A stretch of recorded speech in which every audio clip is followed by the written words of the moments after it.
Welcome to the Great Old Ones channel. Here I talk about role-playing games, tabletop role-playing games, wargaming, and other gaming topics. Um, Things that I like to discuss at, when the whim hits me. So today's whim is to go back to the 1970s a little bit, and we'll talk about hit points and why that's really not a bad idea, even though it's gotten a lot of flack as being a terrible idea for gaming. And I just disagree. The idea of hit points was born from hit dice and hits to kill. It's a wargaming concept of how much damage a unit could sustain before being eliminated from battle. The hit dice was the amount of dice that the attacker rolled to determine how many times he hit the opponent. When you're dealing with units, these are typically multiple combatants considered as one unit. More powerful units had more hit dice, for example. They could do more damage to their opponents.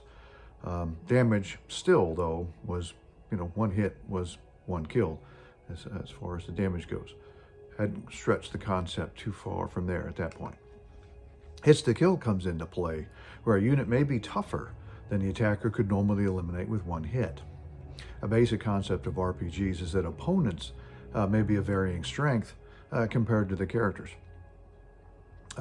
This was an extension of the concept from hit dice to role-playing games. All right, taking Dungeons and Dragons as an early adopter of the hit point concept. Dice were rolled for a variable number of points for player characters and non-player characters. Player character's power or his level determined how many dice to roll for hit points. A monster, for example, was plainly labeled they had X number of hit dice to roll for the number of hit points that they had. Early on, this was six-sided dice because it was the most popular or most readily available dice for gaming, or plentiful, whereas the polyhedral dice was a little more rare, had a little different, a little tougher to find those kind of things early on. And eventually, hit dice changed away from being just straight D6 to other forms of dice later on. Are hit points a good design? A role-playing game is not a simulation. Some abstractions must be made in order to make the game playable. Hit points in RPGs are more than just physical damage that the player character can withstand. Taking this from the first edition Advanced Dungeons & Dragons Player's Handbook, page 34, Gary Gygax writes, each character has a varying number of hit points, just as monsters do. These hit points represent how much damage, actual or potential, the character can withstand before being killed. A certain amount of these hit points represent actual physical punishment which can be sustained. The remainder, a significant portion of hit points at higher levels, stands for skill, luck, and or magical factors. A typical man-at-arms can take about 5 hit points of damage before being killed. Let us suppose that a 10th level fighter has 55 hit points, plus a bonus of 30 hit points for his constitution, for a total of 85 hit points. This is the equivalent of about 18 hit dice for monsters or for creatures, about what it would take to kill 4 huge war horses. It is ridiculous to assume that even a fantastic fighter can take that much punishment. The same holds true for a lesser extent for clerics, thieves, and other classes.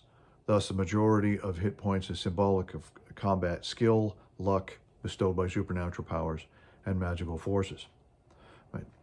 Lots more than just the amount of damage that the player character can sustain, or the monster that can sustain.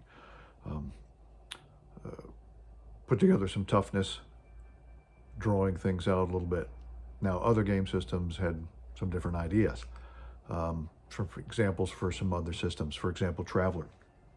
The game Traveller early on, within a 1970s game, had wounds, which subtracts from your strength, your dexterity, and your endurance characteristics temporarily as a reflection of actual damage to the player character. The hit point reduction in Dungeons & Dragons did not affect the characteristics.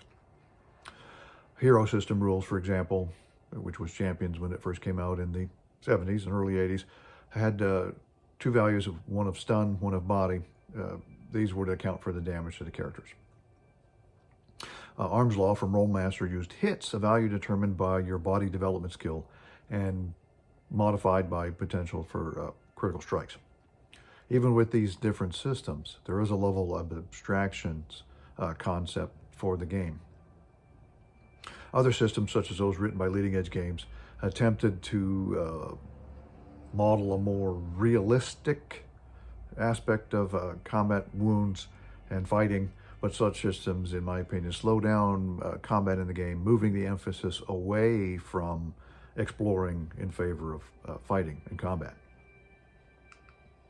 Hit points are not a bad idea and make perfect sense as an abstract concept in a game instead of a simulation of real life. Thank you for watching. If you enjoyed this, please like and subscribe. Hit that bell icon if you'd like to be notified for any other videos that I put out. If you have anything that you would like for me to talk about, other discussions or whatever, please leave a comment. Thanks again for joining me, and I'll see you again soon.